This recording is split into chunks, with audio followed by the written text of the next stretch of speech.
គ្រោះរន្ទះបាញ់បានសម្លាប់មនុស្ស28នាក់ក្នុងរយៈពេល5ខែមកនេះ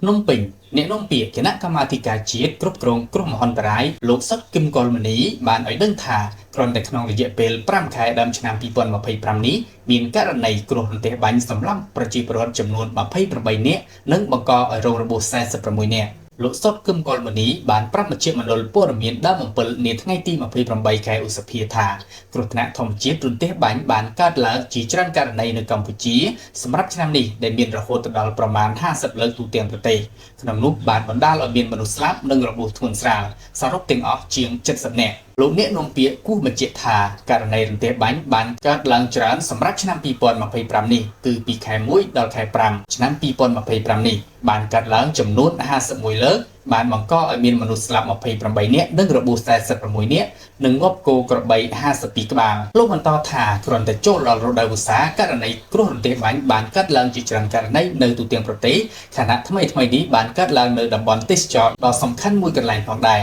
ដើម្បីចូលរួមការពារពីគ្រោះរន្ទះបាញ់នេះដែរអ្នកនាំពាក្យគណៈកម្មាធិការជាតិគ្រប់គ្រងគ្រោះមហន្តរាយបានអះអាងថាគណៈកម្មាធិការជាតិគ្រប់គ្រងគ្រោះមហន្តរាយនិងភាគីពាក់ព័ន្ធបានរួមគ្នាសិក្សានៅតំបន់ងាយរងគ្រោះដោយសាររន្ទះបាញ់ដោយបានដំឡើងបង្គោលការពាររន្ទះនៅតំបន់មួយចំនួនដែរសម្រាប់តំបន់ទេសចរវិញលោកថាអ្នកពាក់ព័ន្ធក៏បានសិក្សាក្នុងការដំឡើងបង្គោលការពាររន្ទះបាញ់ជាបណ្ដាហើយ